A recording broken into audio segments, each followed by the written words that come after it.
ನಮಸ್ಕಾರ. ಮುಖ್ಯಾಂಶಗಳು. ದೇಶದಲ್ಲಿ ಲಸಿಕೆ ಅಭಿಯಾನ ಮತ್ತಷ್ಟು ಚುರುಕು. ಸೋಂಕಿನ ಸರಾಸರಿ ಪ್ರಕರಣ ತೀವ್ರ ಇಳಿಕೆ. ಕೇಂದ್ರ ಆರೋಗ್ಯ ಸಚಿವಾಲಯ. ಕರ್ನಾಟಕಕ್ಕೆ ನೂತನ ರಾಜ್ಯಪಾಲರಾಗಿ ಥಾವರ್ ಚಂದ್ ಗೆಹ್ಲೋಟ್ ನೇಮಕ. ಸಂವಿಧಾನಬದ್ಧ ಕಾರ್ಯನಿರ್ವಹಣೆಯ ವಿಶ್ವಾಸ. ಸದ್ಯಕ್ಕೆ ಬಸ್ ಪ್ರಯಾಣ ದರ ಏರಿಕೆ ಪ್ರಸ್ತಾಪ ಸರ್ಕಾರದ ಮುಂದಿಲ್ಲ. ಲಾಕ್ಡೌನ್ನಿಂದಾಗಿ ಸಾರಿಗೆ ಸಂಸ್ಥೆಗೆ 4,000 ಕೋಟಿ ರೂಪಾಯಿ ನಷ್ಟ. ಲಕ್ಷ್ಮಣ್ ಸವದಿ. ಹಾಗೂ ಡಿಸಿಸಿ ಬ್ಯಾಂಕ್ಗಳಿಂದ ಸಾಲ ಪಡೆದ ಕುಟುಂಬದ ಸದಸ್ಯರು ಕೋವಿಡ್ ಸೋಂಕಿನಿಂದ ಮೃತಪಟ್ಟಿದ್ದರೆ ಸಾಲ ಮನ್ನಾ ಮಾಡಲು ಚಿಂತನೆ. ಎಸ್ಟಿ ಸೋಮಶೇಖರ್. ವಾರ್ತೆಗಳ ವಿವರ. ದೇಶದಲ್ಲಿ ಕೋವಿಡ್ 2ನೇ ಅಲೆಯ ಹೊಸ ಸರಾಸರಿ ಪ್ರಕರಣಗಳಲ್ಲಿ ತೀವ್ರ ಇಳಿಕೆ ಕಂಡುಬಂದಿದೆ. ಆದರೂ ವೈರಾಣು ದೂರವಾಗಿಲ್ಲ. ಹೀಗಾಗಿ ಮುನ್ನೆಚ್ಚರಿಕೆ ಅತ್ಯಗತ್ಯ ಎಂದು ಆರೋಗ್ಯ ಮತ್ತು ಕುಟುಂಬ ಕಲ್ಯಾಣ ಸಚಿವಾಲಯದ ಜಂಟಿ ಕಾರ್ಯದರ್ಶಿ ಲವ ಅಗರ್ವಾಲ್ ತಿಳಿಸಿದ್ದಾರೆ. ದೇಶದಲ್ಲಿ ಕಳೆದ 9 ದಿನಗಳಲ್ಲಿ 50,000ಕ್ಕಿಂತ ಕಡಿಮೆ ದೈವಿಕ ಹೊಸ ಪ್ರಕರಣಗಳು ದಾಖಲಾಗುತ್ತಿವೆ. ಮೇ ಮೊದಲ ವಾರದಲ್ಲಿ 3,89,803 ಸರಾಸರಿ ಹೊಸ ಪ್ರಕರಣ ದಾಖಲಾಗುತ್ತಿದ್ದುದು ಹಂತ ಹಂತವಾಗಿ ಇಳಿಮುಖವಾಗಿ ಜುಲೈ ಮೊದಲ ವಾರದಲ್ಲಿ 40,420ಕ್ಕೆ ಇಳಿದಿದೆ ಎಂದು ತಿಳಿಸಿದರು. ದೈನಿಕ 100ಕ್ಕಿಂತ ಹೆಚ್ಚು ಹೊಸ ಪ್ರಕರಣ ದಾಖಲಾಗುತ್ತಿದ್ದ ಜಿಲ್ಲೆಗಳ ಸಂಖ್ಯೆ 91ಕ್ಕೆ ಇಳಿಕೆಯಾಗಿದೆ. ಆದರೂ ಅರುಣಾಚಲ ಪ್ರದೇಶ, ರಾಜಸ್ಥಾನ, ಮಣಿಪುರ, ಕೇರಳ, ಮೇಘಾಲಯ, ತ್ರಿಪುರಾ, ಸಿಕ್ಕಿಂ, ಒಡಿಶಾ ರಾಜ್ಯದ ಕೆಲವು ಜಿಲ್ಲೆಗಳಲ್ಲಿ ಪಾಸಿಟಿವಿಟಿ ದರ 10%ಕ್ಕಿಂತ ಹೆಚ್ಚಾಗಿದೆ ಎಂದರು. ಲಸಿಕೆಗೆ ಸಂಬಂಧಿಸಿದಂತೆ ವಿವರ ನೀಡಿದ ಅವರು, ಆರೋಗ್ಯ ಕಾರ್ಯಕರ್ತರಿಗೆ 87.5% ಪ್ರಥಮ ಡೋಸ್ ಲಸಿಕೆ ನೀಡಲಾಗಿದ್ದರೆ 79.7% ಎರಡನೇ ಡೋಸ್ ಲಸಿಕೆ ನೀಡಲಾಗಿದೆ. ಮುಂಚೂಣಿ ಕಾರ್ಯಕರ್ತರಿಗೆ 90.9% ಪ್ರಥಮ ಡೋಸ್ ಮತ್ತು ಪ್ರತಿಶತ 89.4% ಎರಡನೇ ಡೋಸ್ ಲಸಿಕೆ ನೀಡಲಾಗಿದೆ ಎಂದು ವಿವರಿಸಿದರು. ಅದೇ ರೀತಿ 45 ವರ್ಷ ಮೇಲ್ಪಟ್ಟ ವಯೋಮಾನದವರಲ್ಲಿ ಈವರೆಗೆ 46.2% ಪ್ರಥಮ ಡೋಸ್ ಮತ್ತು 56.8% ಎರಡನೇ ಡೋಸ್ ಲಸಿಕೆ ನೀಡಲಾಗಿದೆ. 18 ರಿಂದ 44 ವರ್ಷ ವಯೋಮಿತಿಯೊಳಗಿನ 17.2% ಯುವ ಜನರು ಲಸಿಕೆಯ ಪ್ರಥಮ ಡೋಸ್ ಪಡೆದುಕೊಂಡಿದ್ದಾರೆ ಎಂದು ತಿಳಿಸಿದರು. ಮಾಸ್ಕ್ ಮತ್ತು ವ್ಯಕ್ತಿಗತ ಅಂತರ ಸೇರಿದಂತೆ ಕೋವಿಡ್ ಶಿಷ್ಟಾಚಾರ ಪಾಲನೆ ಉಲ್ಲಂಘನೆ ಕುರಿತಂತೆ ಆನ್ಲೈನ್ ಸಮೀಕ್ಷೆಯ ವಿವರವನ್ನು ನೀಡಿದರು. फ्रंटलाइन वर्कर को इसी तरह से 1.76 crore doses in terms of first dose, 97 lakh second doses और टोटल 2.73 करोड़ डोजेज हम फ्रंटलाइन वर्कर को दे चुके हैं. साथ ही प्रायोरिटी एज ग्रुप्स के तहत देखें तो 16.05 crore first dose and 4.64 crore second dose, यानी कि total around 20 crore 69 lakh doses हम जो हैं वो 45 एज ग्रुप के लोगों को, उनसे अधिक लोगों को दे चुके हैं. साथ ही जैसे कि हमारा नया प्लान जो कि 21 मई से शुरू हुआ है इफेक्टिवली, जिसके तहत 18+ लोगों को भी हम कवर कर रहे हैं. अगर हम उसको भी एनालाइज करें तो देखें कि 10 करोड़ से अधिक डोजेज फर्स्ट डोजेज और 29 लाख से अधिक डोजेज सेकेंड डोजेज करते हुए 10.58 crore doses 18 to 44 age group में भी कवर की जा चुकी हैं. ಕೇಂದ್ರ ಸಮಾಜ ಕಲ್ಯಾಣ ಮತ್ತು ಸಬಲೀಕರಣ ಖಾತೆ ಸಚಿವರಾಗಿದ್ದ ಥಾವರ್ ಚಂದ್ ಗೆಹ್ಲೋಟ್ ಅವರನ್ನು ಕರ್ನಾಟಕದ ನೂತನ ರಾಜ್ಯಪಾಲರಾಗಿ ನೇಮಕ ಮಾಡಿ ರಾಷ್ಟ್ರಪತಿಯವರು ಆದೇಶ ಹೊರಡಿಸಿದ್ದಾರೆ. 1948ರ ಮೇ 18ರಂದು ಜನಿಸಿದ ಗೆಹ್ಲೋಟ್ ಅವರು ರಾಜ್ಯಸಭೆಯ ಸದಸ್ಯರಾಗಿದ್ದರು. ಪ್ರಸ್ತುತ ಕರ್ನಾಟಕದ ರಾಜ್ಯಪಾಲರಾಗಿರುವ ವಜುಭಾಯ್ ವಾಲಾ ಅವರ ಅಧಿಕಾರಾವಧಿ ಪೂರ್ಣಗೊಂಡಿರುವ ಹಿನ್ನೆಲೆಯಲ್ಲಿ ನೂತನ ರಾಜ್ಯಪಾಲರನ್ನು ನೇಮಕ ಮಾಡಲಾಗಿದೆ. ಈ ಮಧ್ಯೆ ರಾಷ್ಟ್ರಪತಿಯವರು ಮಿಜೋರಾಂ ರಾಜ್ಯಪಾಲರಾಗಿದ್ದ ಪಿಎಸ್ ಶ್ರೀಧರನ್ ಪಿಳ್ಳೈ ಅವರನ್ನು ಗೋವಾದ ರಾಜ್ಯಪಾಲರಾಗಿ, ಹರಿಯಾಣದ ರಾಜ್ಯಪಾಲರಾಗಿದ್ದ ಸತ್ಯದೇವ್ ನಾರಾಯಣ್ ಆರ್ಯ ಅವರನ್ನು ತ್ರಿಪುರಾ ರಾಜ್ಯಪಾಲರಾಗಿದ್ದ ರಮೇಶ್ ವ್ಯಾಸ್ ಅವರನ್ನು ಜಾರ್ಖಂಡ್ನ ನೂತನ ರಾಜ್ಯಪಾಲರಾಗಿ, ಹಿಮಾಚಲ ಪ್ರದೇಶ ರಾಜ್ಯಪಾಲರಾಗಿದ್ದ ಬಂಗಾರು ದತ್ತಾತ್ರೇಯ ಅವರನ್ನು ಹರಿಯಾಣದ ರಾಜ್ಯಪಾಲರಾಗಿ ವರ್ಗಾವಣೆ ಮಾಡಲಾಗಿದೆ. ಹರಿಬಾಬು ಕಬ್ಬಂಪತಿ ಅವರನ್ನು ಮಿಜೋರಾಂನ ನೂತನ ರಾಜ್ಯಪಾಲರಾಗಿ, ಮಾಂಗುಬಾಯ್ ಚಂಗನ್ಭಾಯ್ ಪಟೇಲ್ ಅವರನ್ನು ಮಧ್ಯಪ್ರದೇಶದ ರಾಜ್ಯಪಾಲರಾಗಿ ಮತ್ತು ರಾಜೇಂದ್ರ ವಿಶ್ವನಾಥ್ ಆರ್ಲೇಕರ್ ಅವರನ್ನು ಹಿಮಾಚಲ ಪ್ರದೇಶದ ರಾಜ್ಯಪಾಲರಾಗಿ ನೇಮಕ ಮಾಡಿದ್ದಾರೆ. ಇವರೆಲ್ಲರೂ ತಮ್ಮ ತಮ್ಮ ಹುದ್ದೆಯಲ್ಲಿ ಅಧಿಕಾರ ವಹಿಸಿಕೊಂಡ ದಿನದಿಂದ ಈ ಆದೇಶ ಜಾರಿಗೆ ಬರಲಿದೆ. ರಾಷ್ಟ್ರಪತಿಯವರು ತಮ್ಮ ಮೇಲೆ ವಿಶ್ವಾಸವಿಟ್ಟು ಕರ್ನಾಟಕದ ರಾಜ್ಯಪಾಲರನ್ನಾಗಿ ನೇಮಕ ಮಾಡಿದ್ದಾರೆ. ಆಕಾಂಕ್ಷೆಗೆ ತಕ್ಕಂತೆ ತಾವು ಕಾರ್ಯನಿರ್ವಹಿಸುವುದಾಗಿ ಕೇಂದ್ರ ಸಚಿವ ಥಾವರ್ ಚಂದ್ ಗೆಹ್ಲೋಟ್ ತಿಳಿಸಿದ್ದಾರೆ. ರಾಜ್ಯಪಾಲರಾಗಿ ನಿಯುಕ್ತಿಯಾದ ತರುವಾಯ ಪ್ರತಿಕ್ರಿಯೆ ನೀಡಿದ ಅವರು, ರಾಜ್ಯಪಾಲರ ಹುದ್ದೆಯನ್ನು ಕರ್ತವ್ಯಪರತೆ, ಪ್ರಾಮಾಣಿಕತೆ, ಕಠೋರ ಪರಿಶ್ರಮದೊಂದಿಗೆ ಜವಾಬ್ದಾರಿಯುತವಾಗಿ ನಿರ್ವಹಿಸುವುದಾಗಿಯೂ ತಿಳಿಸಿದರು. ತಮ್ಮ ಮುಂದೆ ಬರಬಹುದಾದ ಸಮಸ್ಯೆಗಳನ್ನು ಸಂವಿಧಾನಾತ್ಮಕವಾಗಿ ಪರಾಮರ್ಶಿಸಿ ಪರಿಹರಿಸುವುದಾಗಿ ತಿಳಿಸಿದರು. राज्यपाल के दायित्वों का कर्तव्यनिष्ठा और ईमानदारी से कठोर परिश्रम करके दायित्व निर्वहन करूंगा। जो भी बात सामने आएगी उनको संवैधानिक मर्यादाओं में विचार विमर्श करके हल करने का प्रयास उस समय करता रहूंगा।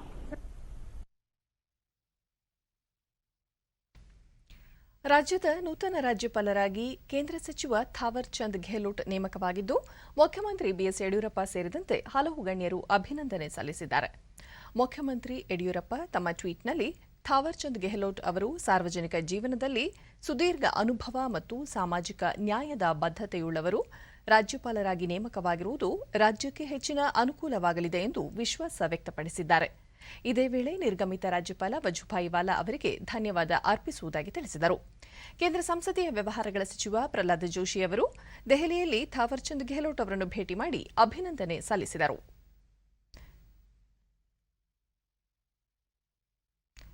ವಿರೋಧ ಪಕ್ಷದ ನಾಯಕ ಸಿದ್ದರಾಮಯ್ಯ ರಾಜ್ಯದ ನೂತನ ರಾಜ್ಯಪಾಲರಾಗಿ ನೇಮಕವಾಗಿರುವ ಥಾವರ್ ಚಂದ್ ಗೆಹ್ಲೋಟ್ ಅವರನ್ನು ಜನತೆಯ ಪರವಾಗಿ ಅಭಿನಂದಿಸಲಾಗುವುದು. ಸಂವಿಧಾನಕ್ಕೆ ಬದ್ಧರಾಗಿ ಕಾರ್ಯನಿರ್ವಹಿಸುವ ರಾಜ್ಯಪಾಲರ ಸ್ಥಾನಕ್ಕೆ ಪಕ್ಷದ ಸಹಕಾರ ಇರಲಿದೆ ಎಂದು ಹೇಳಿದ್ದಾರೆ. ಬಿಜೆಪಿ ಪಕ್ಷದ ರಾಜ್ಯಾಧ್ಯಕ್ಷ ನಳಿನ್ ಕುಮಾರ್ ಕಟೀಲ್ ಸೇರಿದಂತೆ ಹಲವು ಸಚಿವರು, ನಾಯಕರು ಟ್ವೀಟ್ನಲ್ಲಿ ನೂತನ ರಾಜ್ಯಪಾಲರಿಗೆ ಅಭಿನಂದನೆ ಸಲ್ಲಿಸಿದ್ದಾರೆ.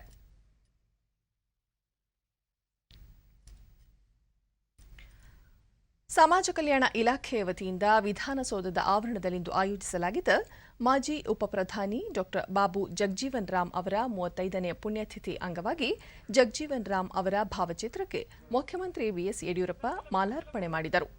ಈ ವೇಳೆ ಸಮಾಜ ಕಲ್ಯಾಣ ಸಚಿವ ಬಿ ಶ್ರೀರಾಮುಲು, ಮುಜರಾಯಿ ಮತ್ತು ಹಿಂದುಳಿದ ವರ್ಗಗಳ ಕಲ್ಯಾಣ ಸಚಿವ ಕೋಟಾ ಶ್ರೀನಿವಾಸ ಪೂಜಾರಿ ಹಾಗೂ ಮುಖ್ಯ ಕಾರ್ಯದರ್ಶಿ ಪಿ ರವಿಕುಮಾರ್ ಸೇರಿದಂತೆ ಹಲವರು ಉಪಸ್ಥಿತರಿದ್ದರು.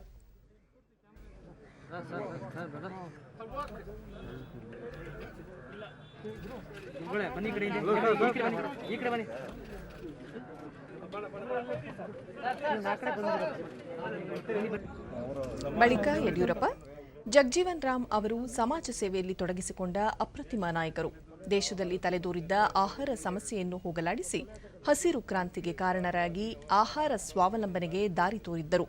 ಸಾಮಾಜಿಕ ನ್ಯಾಯದ ಪ್ರಬಲ ಪ್ರತಿಪಾದಕರಾಗಿದ್ದ ಅವರು ಶೋಷಿತ ವರ್ಗ ಹಾಗೂ ಅವಕಾಶ ವಂಚಿತರ ಉದ್ಧಾರಕ್ಕೆ ಶ್ರಮಿಸಿದ್ದರು ಎಂದು ಸ್ಮರಿಸಿದರು.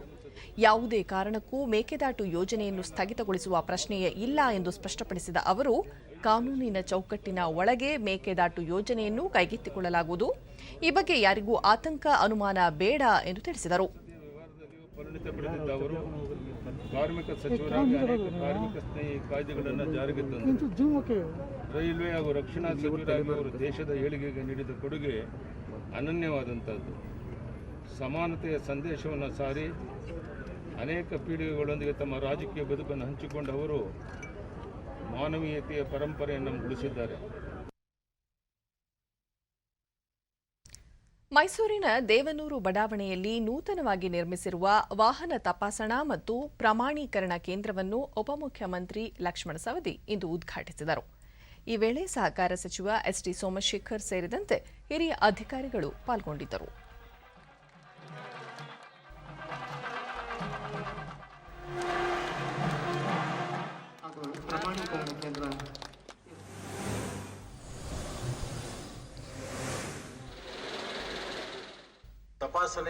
ನಂತರ ಅವರು ವಾಹನಗಳು ಸುಸ್ಥಿತಿಯಲ್ಲಿದ್ದರೆ ಅಪಘಾತಗಳು ಕಡಿಮೆಯಾಗಲಿವೆ. ಈ ಹಿನ್ನೆಲೆಯಲ್ಲಿ ವಾಹನ ತಪಾಸಣಾ ಮತ್ತು ಪ್ರಮಾಣೀಕರಣ ಕೇಂದ್ರವನ್ನು ಮೈಸೂರಿನಲ್ಲಿ ಆರಂಭಿಸಲಾಗಿದ್ದು, ಶೀಘ್ರದಲ್ಲೇ ಧಾರವಾಡ ಮತ್ತು ಬೆಂಗಳೂರಿನಲ್ಲಿ ಸ್ವಯಂಚಾಲಿತ ತಪಾಸಣಾ ಕೇಂದ್ರಗಳನ್ನು ಆರಂಭಿಸಲಾಗುವುದು ಎಂದರು. ಕೋವಿಡ್ ಸೋಂಕು ಕಾಣಿಸಿಕೊಂಡ ನಂತರ ರಾಜ್ಯದಲ್ಲಿ ಲಾಕ್ಡೌನ್ ಜಾರಿ ಮಾಡಿದ ನಂತರ ರಾಜ್ಯದ 4 ಸಾರಿಗೆ ನಿಗಮಗಳಲ್ಲಿ 4,000 ಕೋಟಿ ರೂಪಾಯಿ ನಷ್ಟವಾಗಿದೆ. ಇಂತಹ ಸಮಯದಲ್ಲಿ ಸರ್ಕಾರ ಸಿಬ್ಬಂದಿಗೆ ವೇತನ ನೀಡಲು 2,480 ಕೋಟಿ ರೂಪಾಯಿ ನೀಡಿದೆ. ಇದಕ್ಕಾಗಿ ಮುಖ್ಯಮಂತ್ರಿಗೆ ಅಭಿನಂದನೆ ಸಲ್ಲಿಸುವುದಾಗಿ ಹೇಳಿದರು. ಸೋಂಕು ಇಳಿಮುಖವಾದ ನಂತರ ಬಸ್ಗಳು ಸಂಚಾರ ಆರಂಭಿಸಿದ್ದು ಪ್ರತಿದಿನ ಡೀಸೆಲ್ಗಾಗಿಯೇ 3 ಕೋಟಿ ರೂಪಾಯಿ ವೆಚ್ಚವಾಗುತ್ತಿದೆ. ಆದರೆ 4 ನಿಗಮಗಳಿಂದ 2 ರಿಂದ 2.5 ಕೋಟಿ ರೂಪಾಯಿಯಷ್ಟೇ ಆದಾಯ ಬರುತ್ತಿದೆ. ಇಂತಹ ಸಂದರ್ಭದಲ್ಲಿ ಸಾರಿಗೆ ಸಂಸ್ಥೆಗಳನ್ನು ನಷ್ಟದಿಂದ ಪಾರು ಮಾಡಲು ಪ್ರಯಾಣ ದರ ಹೆಚ್ಚಳ ಮಾಡುವಂತೆ ನಿಗಮಗಳಿಂದ ಬೇಡಿಕೆ ಬಂದಿದೆ ಎಂದರು. ಸಾರಿಗೆ ಪ್ರಯಾಣ ದರವನ್ನು ಸದ್ಯದ ಪರಿಸ್ಥಿತಿಯಲ್ಲಿ ಹೆಚ್ಚು ಮಾಡುವುದು ಬೇಡ ಎಂದು ಮುಖ್ಯಮಂತ್ರಿಗಳು ಸಲಹೆ ನೀಡಿದ್ದಾರೆ. ಹೀಗಾಗಿ ಪ್ರಯಾಣ ದರ ಏರಿಕೆ ಇಲ್ಲ ಎಂದು ಸ್ಪಷ್ಟಪಡಿಸಿದರು. 100ಕ್ಕೆ 100ರಷ್ಟು ಅಪಘಾತಗಳು ನಿಲ್ತಿದೆ ಅಂತಕ್ಕಂಥದ್ದಲ್ಲ. ಅಲ್ಲಿ ಡ್ರೈವರ್ನ ಪ್ರಶ್ನೆ ಕೂಡ ಬರುತ್ತೆ. ಅದರ ಜೊತೆಗೆ ಅಲ್ಲಿ ಅನೇಕ ರಸ್ತೆಗಳ ಸಮಸ್ಯೆಗಳು ಇರತಕ್ಕಂಥದ್ದು ಇರುತ್ತೆ. ಅಪಘಾತವನ್ನ ಕಡಿಮೆ ಮಾಡಲಿಕ್ಕೆ ಇದು ಒಂದು ಆಯಾಮ. ಈ ಆಯಾಮವನ್ನ ಮಾಡ್ತಕ್ಕಂಥದ್ದು ಕರ್ನಾಟಕದಲ್ಲಿ ಈಗ ಬೆಂಗಳೂರಲ್ಲಿ ಒಂದಿದೆ. ಇವತ್ತು ಎರಡನೇದು ಮೈಸೂರಿನಲ್ಲಿ ಪ್ರಾರಂಭ ಮಾಡಿದ್ದೀವಿ. ಇದನ್ನು ಲೋಕಾರ್ಪಣೆ ಮಾಡ್ತಾ ಇದ್ವಿ. ಇನ್ನು ಕೆಲವೇ ದಿವಸದಲ್ಲಿ ಧಾರವಾಡದಲ್ಲಿನೂ ಕೂಡ ಕೆಲಸ ಮುಗಿಲಿಕ್ಕೆ ಬಂದಿದೆ. ಅದನ್ನು ಕೆಲವೇ ದಿವಸದಲ್ಲಿ ಅಲ್ಲಿನೂ ಕೂಡ ಪ್ರಾರಂಭ ಮಾಡ್ತೀವಿ. ಇದು ನಮ್ಮ ಇಲಾಖೆ ಗುರಿ ಏನಂದರೆ ಇದು ಕೇವಲ 3 ಸ್ಥಳದಲ್ಲಿ ಅಷ್ಟೇ ಅಲ್ಲ, ಮುಂದಿನ ದಿನಮಾನದಲ್ಲಿ ಹಂತ ಹಂತವಾಗಿ ಪ್ರತಿಯೊಂದು ಜಿಲ್ಲೆಯಲ್ಲಿನೂ ಕೂಡ ಇದನ್ನ ಮಾಡಬೇಕು ಅಂತಕ್ಕಂಥ ಒಂದು ಆಲೋಚನೆ ಕೂಡ ನಾವು ಇವತ್ತು ಮಾಡಿಕೊಂಡಿದ್ದೀವಿ. ಅನೇಕ ಕೋವಿಡ್ ಸಂದರ್ಭದಲ್ಲಿ ಅವರ ಸಹಕಾರ ಸಚಿವ ಎಸ್ಟಿ ಸೋಮಶೇಖರ್ ಕೋವಿಡ್ ಸಂಕಷ್ಟದ ಸಮಯದಲ್ಲಿ ಸಾರಿಗೆ ಸಂಸ್ಥೆ ವತಿಯಿಂದ ಮೈಸೂರು ಜಿಲ್ಲೆಗೆ ಆಮ್ಲಜನಕ ಬಸ್ಗಳನ್ನು ನೀಡಲಾಗಿತ್ತು. ಇದರಿಂದ ಸೋಂಕಿತರಿಗೆ ಸಹಕಾರಿಯಾಗಿದೆ ಎಂದು ತಿಳಿಸಿದರು. ಐಸಿಯು ವಿತ್ ಡಾಕ್ಟರ್ಸ್ ಮತ್ತು ನರ್ಸಸ್ ಅವರೆಲ್ಲವನ್ನ ಕೂಡ ಒಂದು ಬಸ್ಸಸ್ನಲ್ಲಿ ಅರೇಂಜ್ಮೆಂಟ್ ಮಾಡಿ ಥ್ರೂಔಟ್ ಬೆಂಗಳೂರಿನಲ್ಲಿ ಅದಕ್ಕೆ ಅರೇಂಜ್ಮೆಂಟ್ ಮಾಡ್ತಕ್ಕಂಥ ಸಂದರ್ಭದಲ್ಲಿ ನಾನು ಅವರಿಗೆ ರಿಕ್ವೆಸ್ಟ್ ಮಾಡಿದೆ, ಮೈಸೂರಿಗೂ ಕೂಡ ಆ ಥರ ಮಾಡಿ, ಮೈಸೂರು ಕೋವಿಡ್ ಜಾಸ್ತಿ ಇದೆ ಅಂತೇಳಿ. ತಕ್ಷಣ ಮೈಸೂರಿನ ಅವರ ಅಧಿಕಾರಿಗಳಿಗೆ ಆದೇಶವನ್ನು ಮಾಡಿದ್ರು.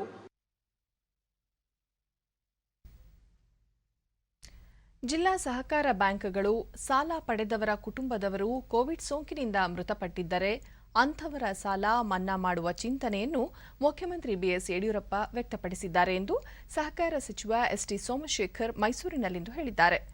ಡಿಸಿಸಿ ಬ್ಯಾಂಕ್ಗಳಲ್ಲಿ ಸಾಲ ಪಡೆದಿರುವವರು ಕೋವಿಡ್ನಿಂದ ಮೃತಪಟ್ಟಿದ್ದರೆ ಅಂಥವರ ಪಟ್ಟಿ ಮತ್ತು ಸಾಲದ ವಿವರವನ್ನು ಕೊಡುವಂತೆ ಅಪೆಕ್ಸ್ ಹಾಗೂ ಡಿಸಿಸಿ ಬ್ಯಾಂಕ್ಗಳ ವ್ಯವಸ್ಥಾಪಕ ನಿರ್ದೇಶಕರಿಗೆ ಸೂಚನೆ ನೀಡಲಾಗಿದೆ. ಶೀಘ್ರದಲ್ಲೇ ಈ ಸಂಬಂಧ ವಿವರ ಪಡೆದು ಸಾಲ ಮನ್ನಾ ಘೋಷಣೆ ಮಾಡಲಾಗುವುದು ಎಂದು ತಿಳಿಸಿದ್ದಾರೆ. ಪ್ರಸಕ್ತ ಸಾಲಿನಲ್ಲಿ 30 ಲಕ್ಷ ರೈತರಿಗೆ 20,810 ಕೋಟಿ ರೂಪಾಯಿ ಬೆಳೆ ಸಾಲ ನೀಡಲು ಮುಖ್ಯಮಂತ್ರಿ ಯಡಿಯೂರಪ್ಪ ಅವರು ಗುರಿ ನಿಗದಿಪಡಿಸಿದ್ದಾರೆ. ಕಳೆದ ವರ್ಷದಂತೆ ಈ ವರ್ಷವೂ 100% ಗುರಿಯನ್ನು ಸಾಧನೆ ಮಾಡುವಂತೆ ಸೂಚಿಸಲಾಗಿದೆ ಎಂದರು. ರೈತರ ಪರವಾಗಿದೆ ಸರ್ಕಾರ, ರೈತರ ಸಂಕಷ್ಟಕ್ಕೆ ಸದಾ ಸ್ಪಂದಿಸುತ್ತಿದೆ ಎಂದು ಹೇಳಿದ ಅವರು ರೈತರಿಗೆ ಹೆಚ್ಚು ಬೆಳೆ ಸಾಲ ನೀಡಲು ಉದ್ದೇಶಿಸಲಾಗಿದೆ ಎಂದರು. ಕೋವಿಡ್ ಸಂದರ್ಭದಲ್ಲೂ ಸಾಲ ಪಡೆದ ಮಂದಿ ಪ್ರಾಮಾಣಿಕವಾಗಿ ಸಾಲ ಮರುಪಾವತಿ ಮಾಡುತ್ತಿದ್ದಾರೆ. ಕಳೆದ ವರ್ಷದ 95% ರೈತರು ಸಾಲ ಮರುಪಾವತಿ ಮಾಡಿ ತಮ್ಮ ಪ್ರಾಮಾಣಿಕತೆಯನ್ನು ಉಳಿಸಿಕೊಂಡಿದ್ದಾರೆ ಎಂದು ತಿಳಿಸಿದರು. ರಾಜ್ಯದಲ್ಲಿ ಚಿತ್ರಮಂದಿರಗಳ ಪುನಾರಂಭ, ಒಳಾಂಗಣ ಚಿತ್ರೀಕರಣಕ್ಕೆ ಅವಕಾಶ, ಚಿತ್ರಮಂದಿರಗಳ ವಿದ್ಯುತ್ ಶುಲ್ಕ, ನೀರಿನ ಶುಲ್ಕ, ಆಸ್ತಿ ತೆರಿಗೆಯಲ್ಲಿ ವಿನಾಯಿತಿ ನೀಡುವ ಕುರಿತು ಕರ್ನಾಟಕ ಚಲನಚಿತ್ರ ವಾಣಿಜ್ಯ ಮಂಡಳಿ ನಿಯೋಗ ಮುಖ್ಯಮಂತ್ರಿ ಬಿಎಸ್ ಯಡಿಯೂರಪ್ಪ ಅವರನ್ನು ಬೆಂಗಳೂರಿನಲ್ಲಿಂದು ಭೇಟಿ ಮಾಡಿ ಮನವಿ ಸಲ್ಲಿಸಿತು.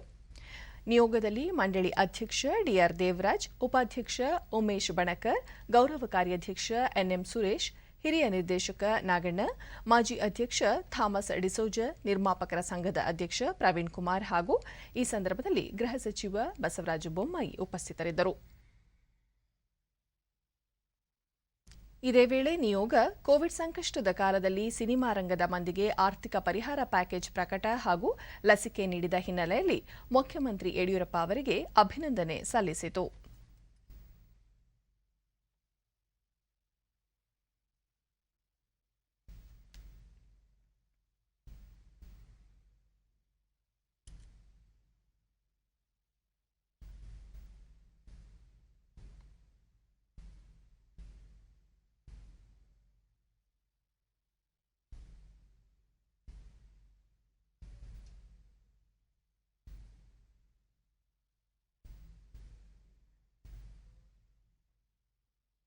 ಪ್ರಕಾಶ್ ಜಾವಡೇಕರ್ ಅವರು ವರ್ಚುವಲ್ ಮೂಲಕ ಕ್ಯಾನ್ಸ್ ಚಲನಚಿತ್ರೋತ್ಸವದ ಮಾರುಕಟ್ಟೆಯನ್ನು ಇಂದು ಉದ್ಘಾಟನೆ ಮಾಡಿದರು.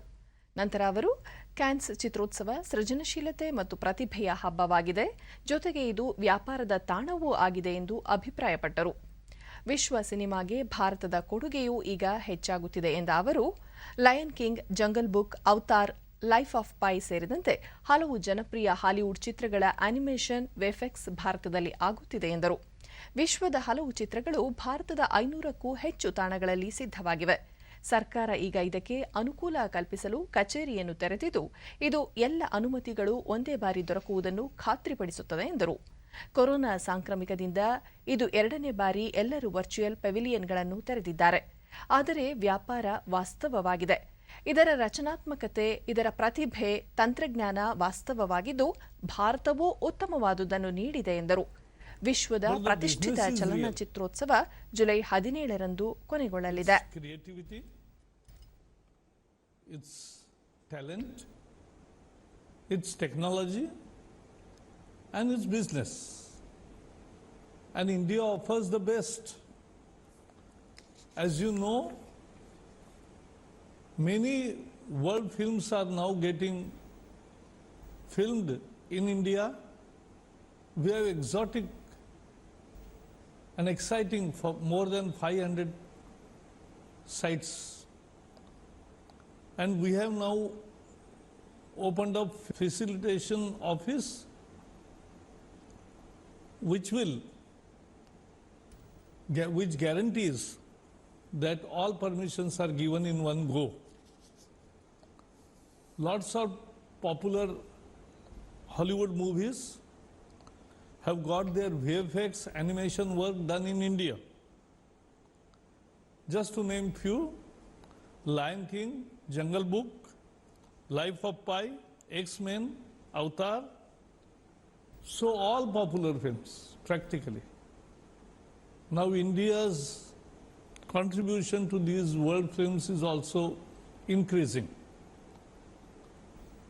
This is why Cannes Film Festival is a festival of creativity, festival of talent, but simultaneously a place of business. Films, after the pandemic, will again resume doing huge business.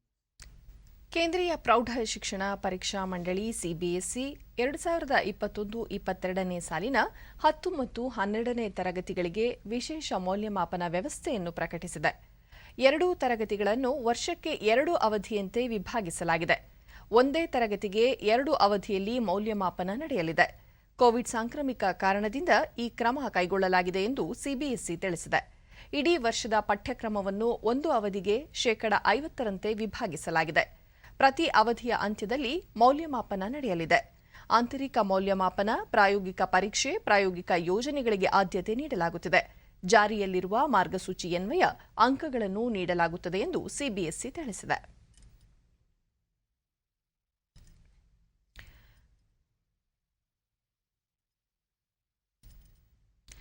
Vijayapura ಜಿಲ್ಲೆಯ ನಿಡಗುಂದಿ ತಾಲೂಕಿನ ಇಟಗಿ ಗ್ರಾಮ ಪಂಚಾಯಿತಿ ವ್ಯಾಪ್ತಿಯಲ್ಲಿ ಮನ್ರೇಗಾ ಯೋಜನೆ ಯಶಸ್ವಿಯಾಗಿ ಅನುಷ್ಠಾನವಾಗಿದೆ. ಹೊಲ ಕಾಲುವೆಗಳಲ್ಲಿ ತುಂಬಿರುವ ಹೂಳೆತ್ತುವ ಕಾರ್ಯ, ಬಾಂದರ ನಿರ್ಮಾಣ, ಇಂಗುಗುಂಡಿಗಳ ನಿರ್ಮಾಣ, ಕೆರೆಗಳ ಹೂಳೆತ್ತುವ ಕೆಲಸ ಸೇರಿದಂತೆ ಪರಿಸರದ ಉಳಿವಿಗೆ ಉದ್ಯೋಗ ಖಾತ್ರಿ ಯೋಜನೆ ಸಹಕಾರಿಯಾಗಿದೆ. ಲಾಕ್ಡೌನ್ ಜಾರಿಯಾದಾಗಿನಿಂದ ಸುಮಾರು 1,000 ಮಂದಿ ಕೂಲಿ ಕಾರ್ಮಿಕರು ಯೋಜನೆಯ ಪ್ರಯೋಜನ ಪಡೆದಿದ್ದಾರೆ.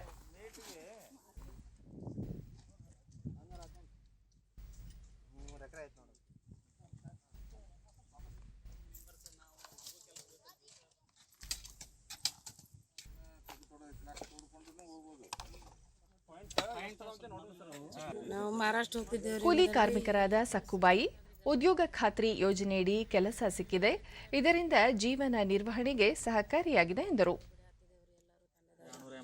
280 ಪಗಾರ ಸಿಗ್ತದ್ರಿ. ಗಿಡಾವಡಿ ಹಾಕ್ತೇವ್ರಿ, ಮಣ್ಣು ತೆಗೆದು ಒಡ್ಡಿಗೆ ಮಣ್ಣು ಹಾಕೋದು ಮಾಡಾತಿದ್ದೇವ್ರಿ.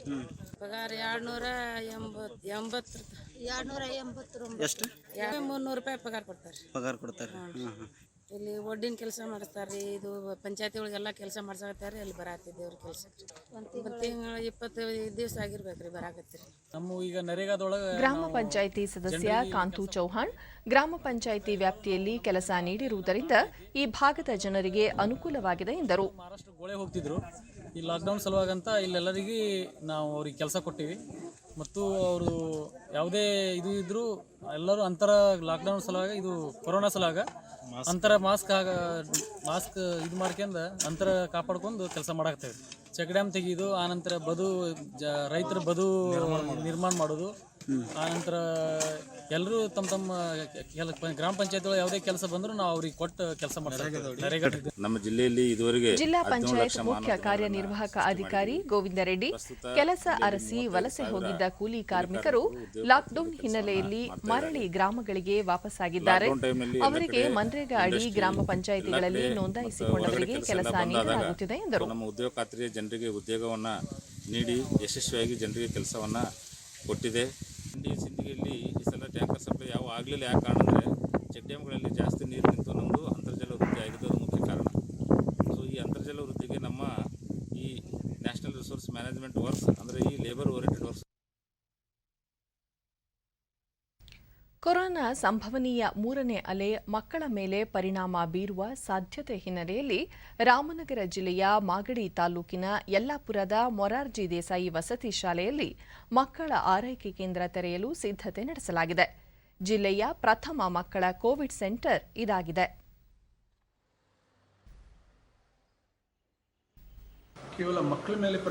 ಡಿಡಿ ನ್ಯೂಸ್ನೊಂದಿಗೆ ಶಾಸಕ ಎ ಮಂಜುನಾಥ್. ಕೋವಿಡ್ 3ನೇ ಅಲೆಯಲ್ಲಿ ಮಕ್ಕಳು ಹೆಚ್ಚು ಬಾಧಿತರಾಗುವ ಕುರಿತು ತಜ್ಞರು ಮುನ್ನೆಚ್ಚರಿಕೆ ನೀಡಿದ್ದಾರೆ. ಈ ಹಿನ್ನೆಲೆಯಲ್ಲಿ ಈಗಿನಿಂದಲೇ ಮಕ್ಕಳ ಆಯ್ಕೆಗೆ ಒತ್ತು ನೀಡಲಾಗಿದೆ ಎಂದರು. ಯಾವುದೇ ಮಗು ಚಿಕಿತ್ಸೆಯಿಂದ ವಂಚಿತರಾಗದಂತೆ ನೋಡಿಕೊಳ್ಳುವ ಜವಾಬ್ದಾರಿ ನಮ್ಮ ಮೇಲೆ ಇದೆ. ಹೀಗಾಗಿ ಮೊರಾರ್ಜಿ ದೇಸಾಯಿ ಶಾಲೆ ಮತ್ತು ವಸತಿ ನಿಲಯದಲ್ಲಿ 100 ಹಾಸಿಗೆಯುಳ್ಳ ಕೋವಿಡ್ ಸೆಂಟರ್ ಆರಂಭಿಸಲಾಗಿದೆ. ಅಗತ್ಯಕ್ಕೆ ಅನುಸಾರ ತಜ್ಞ ವೈದ್ಯರು ಮತ್ತು ವೈದ್ಯಕೀಯ ಮೂಲಸೌಕರ್ಯ ಕಲ್ಪಿಸಲಾಗುವುದು ಎಂದು ತಿಳಿಸಿದರು.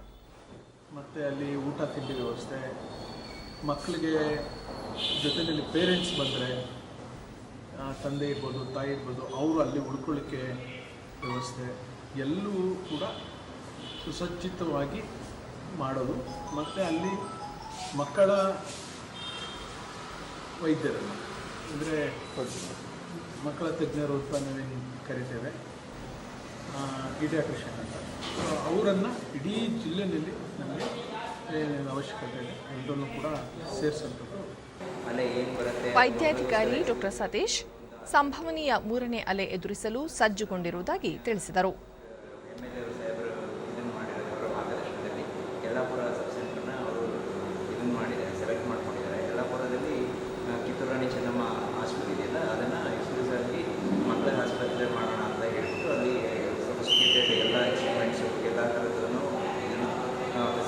ಮತ್ತು ಪೀಡಿಯಾಟ್ರಿಷಿಯನ್ಸ್ ಎಲ್ಲರೂ ಡೆವಲಪ್ ಮಾಡಿಬಿಟ್ಟು ಅದನ್ನು ಮಾದರಿ ಒಂದು ಇದನ್ನು ಮಾಡೋಣ ಅಂತ ಹಾಸ್ಪಿಟಲ್ ಮಾಡಲಿಕ್ಕೆ ಅದಕ್ಕೆ ಕೋವಿಡ್ 3ನೇ ಅಲೆಗೆ ಇದನ್ನು ಮಾಗಡಿ ಪಟ್ಟಣ ಮತ್ತು ಎಲ್ಲ ಚಿಕ್ಕ ಮಕ್ಕಳಿಗೆ ಯಾರು 0 to 18 years ಏನು ಬರುತ್ತೆ ಅವರಿಗೆ ಎಕ್ಸ್ಕ್ಲೂಸಿವ್ ಆಗಿ ಹಾಸ್ಪಿಟಲ್ ಓಪನ್ ಮಾಡೋಣ ಅಂತ ಮತ್ತು ಟ್ರೀಟ್ಮೆಂಟ್.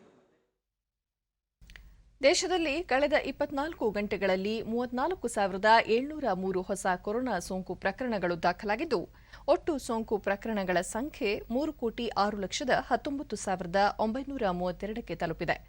ಇದೇ ಅವಧಿಯಲ್ಲಿ 51,864 ಸೋಂಕಿತರು ಚೇತರಿಸಿಕೊಂಡು ವಿವಿಧ ಆಸ್ಪತ್ರೆಗಳಿಂದ ಬಿಡುಗಡೆಯಾಗಿದ್ದಾರೆ. ಇದರೊಂದಿಗೆ ಒಟ್ಟಾರೆ ಗುಣಮುಖರಾದವರ ಸಂಖ್ಯೆ 2,97,52,294ಕ್ಕೆ ಹೆಚ್ಚಳವಾಗಿದೆ. ಚೇತರಿಕೆ ಪ್ರಮಾಣ 97.17% ಏರಿಕೆಯಾಗಿದೆ. ಒಟ್ಟು 4,64,357 ಸಕ್ರಿಯ ಪ್ರಕರಣಗಳಿವೆ. ಈ ಪ್ರಮಾಣ 1.52%ರಷ್ಟಿದೆ.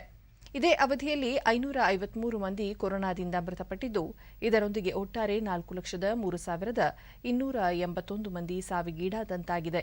ಇದು 1.32%ರಷ್ಟಿದೆ.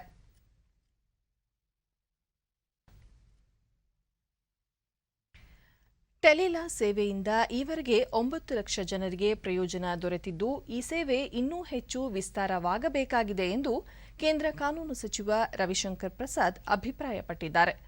ದೆಹಲಿಯಲ್ಲಿಂದು ಟೆಲಿಲಾ ಸೇವೆಯ ಕಾರ್ಯಕ್ರಮದಲ್ಲಿ ಅವರು ಈ ಸೇವೆ ನೆಲದ ಕಾನೂನಿನ ದೊಡ್ಡ ಕೇಂದ್ರವಾಗಿದೆ. ಇದನ್ನು ಇತರೆ ಅಭಿವೃದ್ಧಿಶೀಲ ದೇಶಗಳು ಅಳವಡಿಸಿಕೊಳ್ಳಬೇಕು ಎಂಬುದು ನಮ್ಮ ಆಲೋಚನೆಯಾಗಿದೆ ಎಂದರು.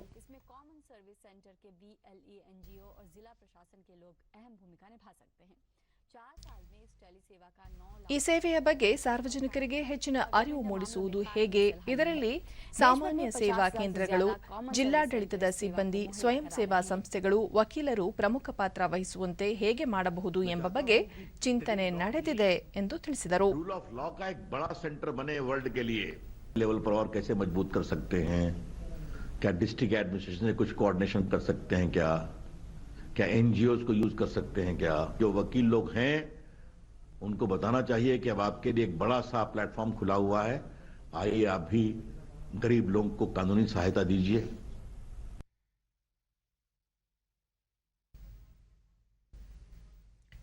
ಭಾರತೀಯ ಜನಸಂಘದ ಸಂಸ್ಥಾಪಕ ಶ್ಯಾಮ್ ಪ್ರಸಾದ್ ಮುಖರ್ಜಿ ಅವರ ಜನ್ಮದಿನ ಇಂದು.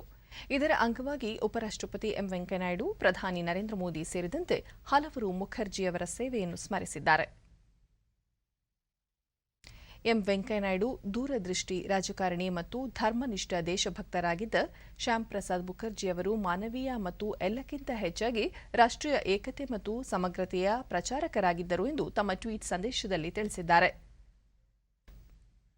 ಪ್ರಧಾನಿ ಶ್ಯಾಮ್ ಪ್ರಸಾದ್ ಅವರ ಉನ್ನತ ಆದರ್ಶಗಳು ದೇಶಾದ್ಯಂತ ಲಕ್ಷಾಂತರ ಜನರಿಗೆ ಪ್ರೇರೇಪಣೆಯಾಗಿದೆ. ತಮ್ಮ ಜೀವನವನ್ನು ಭಾರತದ ಏಕತೆ ಮತ್ತು ಪ್ರಗತಿಗಾಗಿ ಮುಡಿಪಾಗಿಟ್ಟಿದ್ದರು ಎಂದು ಸ್ಮರಿಸಿದ್ದಾರೆ.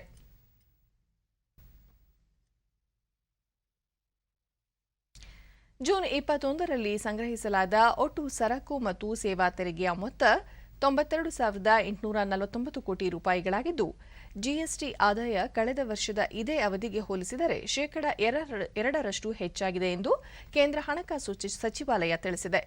ಈ ಪೈಕಿ ಸಿಜಿಎಸ್ಟಿ 16,424 ಕೋಟಿ ರೂಪಾಯಿಗಳಾದರೆ ಎಸ್ಜಿಎಸ್ಟಿ 20,392 ಮತ್ತು ಐಜಿಎಸ್ಟಿ 49,079 ಕೋಟಿ ರೂಪಾಯಿಗಳಾಗಿದೆ. ಐಜಿಎಸ್ಟಿಯಲ್ಲಿ ಸರಕುಗಳ ಆಮದಿನ ಮೇಲೆ ವಿಧಿಸಿದ 25,762 ರೂಪಾಯಿಗಳ ಮೊತ್ತ ಮತ್ತು ವಿದೇಶಿ ವಸ್ತುಗಳ ಆಮದಿನ ಮೇಲೆ ಸಂಗ್ರಹಿಸಿದ ಉಪಕರ 6,949 ರೂಪಾಯಿ ಸೇರಿದೆ ಎಂದು ಸಚಿವಾಲಯ ವಿವರಿಸಿದೆ.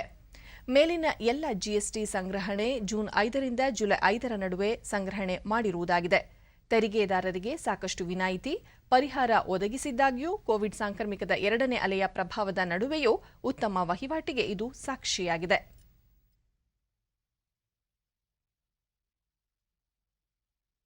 ಇನ್ನು ಹವಾವರ್ತಮಾನ.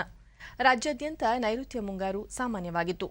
ಕರಾವಳಿಯ ಹಲವೆಡೆ ಮತ್ತು ಒಳನಾಡಿನ ಕೆಲವೆಡೆ ಮಳೆಯಾಗಿದೆ. ಉತ್ತರ ಕನ್ನಡ ಜಿಲ್ಲೆಯ ಕಾರವಾರದಲ್ಲಿ ಅತಿ ಹೆಚ್ಚು 12 ಸೆಂಟಿಮೀಟರ್ ಮಳೆಯಾಗಿದೆ.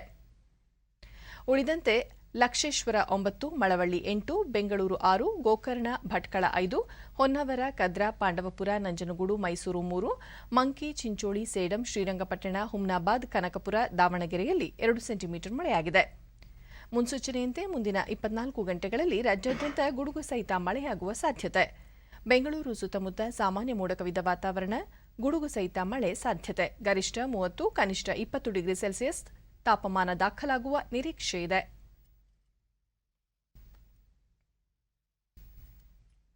ಕೊನೆಯಲ್ಲಿ ಮತ್ತೊಮ್ಮೆ ಮುಖ್ಯಾಂಶಗಳು.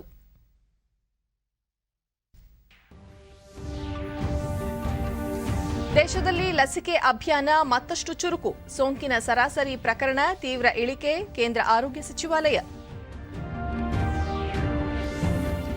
ಕರ್ನಾಟಕಕ್ಕೆ ನೂತನ ರಾಜ್ಯಪಾಲರಾಗಿ ಥಾವರ್ ಚಂದ್ ಗೆಹ್ಲೋಟ್ ನೇಮಕ. ಸಂವಿಧಾನಬದ್ಧ ಕಾರ್ಯನಿರ್ವಹಣೆಯ ವಿಶ್ವಾಸ. ಸದ್ಯಕ್ಕೆ ಬಸ್ ಪ್ರಯಾಣ ದರ ಏರಿಕೆ ಪ್ರಸ್ತಾಪ ಸರ್ಕಾರದ ಮುಂದಿಲ್ಲ. ಲಾಕ್ಡೌನ್ನಿಂದಾಗಿ ಸಾರಿಗೆ ಸಂಸ್ಥೆಗೆ 4,000 ಕೋಟಿ ರೂಪಾಯಿ ನಷ್ಟ. ಲಕ್ಷ್ಮಣ ಸವದಿ.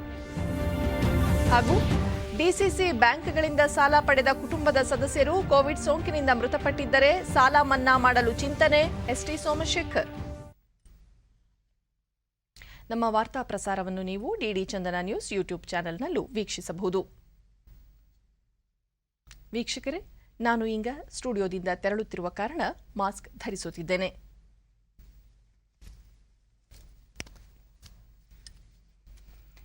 ನೀವು ಸಹ ಮನೆಯಿಂದ ಹೊರಹೋಗುವ ಮುನ್ನ ಸರಿಯಾದ ಕ್ರಮದಲ್ಲಿ ತಪ್ಪದೆ ಮಾಸ್ಕ್ ಧರಿಸಿ. ವ್ಯಕ್ತಿಗತ ಅಂತರ ಕಾಪಾಡಿಕೊಳ್ಳುವುದರೊಂದಿಗೆ ನೀವು ಸುರಕ್ಷಿತವಾಗಿರಿ, ನಿಮ್ಮವರನ್ನು ಸುರಕ್ಷಿತವಾಗಿರಿಸಿ. ನೈರ್ಮಲ್ಯಕ್ಕೆ ಆದ್ಯತೆ ನೀಡುವುದರ ಜೊತೆಗೆ ಸೋಂಕು ತಡೆಗೆ ಕೋವಿಡ್-19 ಲಸಿಕೆ ಪಡೆಯುವುದು ಅಗತ್ಯ. ಇಲ್ಲಿಗೆ ವಾರ್ತಾ ಪ್ರಸಾರ ಮುಕ್ತಾಯವಾಯಿತು. ನಮಸ್ಕಾರ.